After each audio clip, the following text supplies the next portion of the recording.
videos, including my hands-on history book videos, we talk about the Mongols. If you haven't watched my hands-on history book videos yet, or especially the Mongols, go check it out.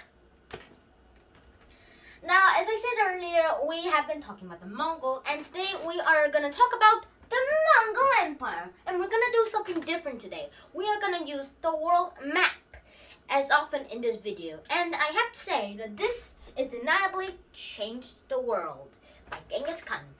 Now, let's get into the world map. Yeah! Now, as I said earlier in this video, we are going to use the world map. And here it is. Now, we're going to mainly focus on this part. The Eurasia. And let's get started. Now, we are going to talk about the Mongol Empire today and how it became the rulers. Alright, so here's my laser pointer. Can you see this laser? Alright. Now, this is where the Mongol Empire truly started, in modern-day Mongolia. Yes, they lived there, and that's why they are called Mongols. This is Outer Mongolia. Oh, yeah. And then later, when Genghis Khan was born, he later went into and started conquering stuff. First, he started to conquer nearby places. His target was to get the Song Chinese, which is probably in modern-day here, where I'm pointing on it's on the panda. Yeah. And during the way, which is where the squirrel is on, and they put on these animals on there, was where the Genghis Khan had to conquer to get to the Panda place, which is the Song dynasty during that time. We'll get into this later.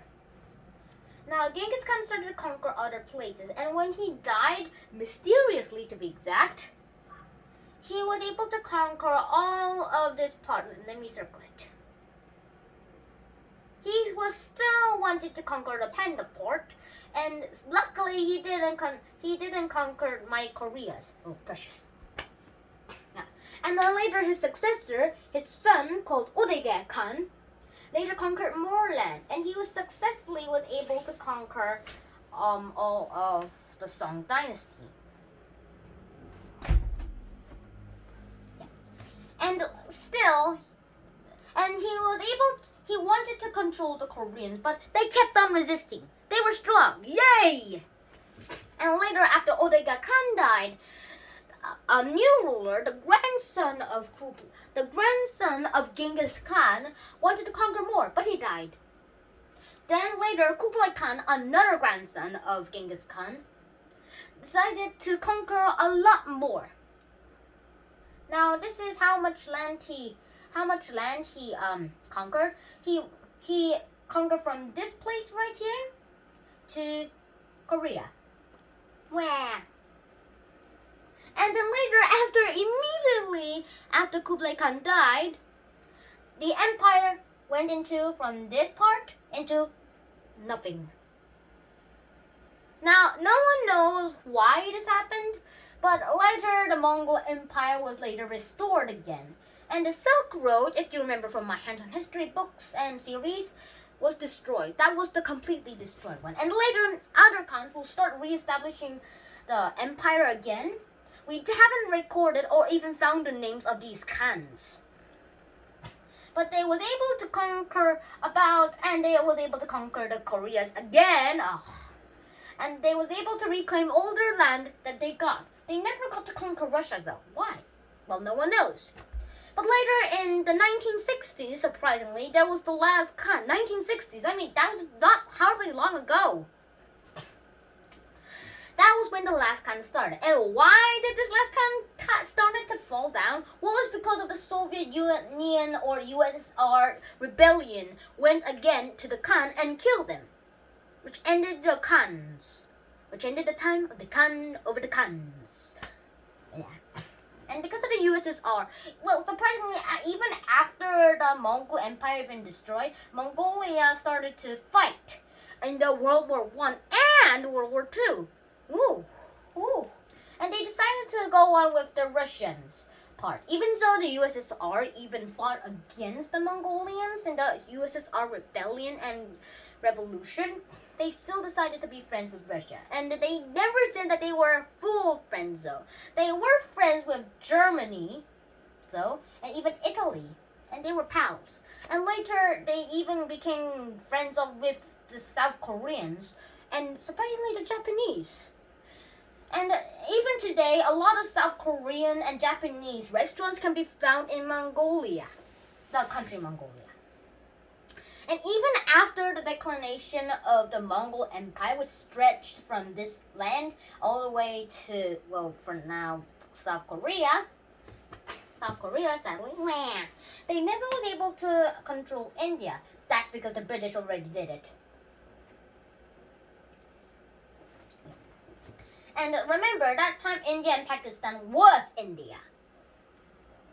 Now later, even after today, after the declaration and the declination of the Mongol Empire, there are 16 million men who are descended from Genghis Khan. Well, we got some of his DNA in here, and we found every Y gene in those 16 million men, and found out that they were similar, same. So that's how we decided that there were 16 million men related to Genghis Khan even today. Probably that's you, or my mom, or the director, or the big order, or even me. I don't want to be a barbarian, so I hope I'm not. But with the Mongol Empire established, people started still trading with these until Kublai Khan died. And it was undeniable that the Mongol Empire changed the whole world. Now that's it, and I'll see you next time. Oh, and if you want to make these videos in my channel free, I recommend you to go to my Patreon page, Shun Course. There you can just get into a lot of my Patreons. And I have no patrons yet. That's because I already started this early, and I hope you can do it. And you can just borrow or donate any money to me, and it's just $2 a month. And I hope I'll see you next time. Oh, and don't forget to subscribe to my channel. Hit the like button. Or if you don't like this, hit the dislike button twice. Yeah, that's not possible. And hit the bell button to all notification or all, so that you wouldn't miss any of my videos. And if the comments are on, please put the comments in the videos below. Or if I do ask a question, please answer them in the comments below. Or just put the email in my email. And speaking of questions, today's question is, who was the first Mongol Empire Khan? Was it A, Genghis Khan, B, Marco Polo, C, Kublai Khan, or D, Otoga Khan, or E, the USSR? Well, I'll see you next time. Dun dun dun dun dun. Ah!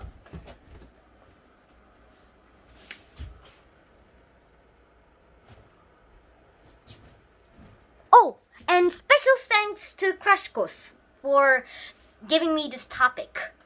Bye-bye.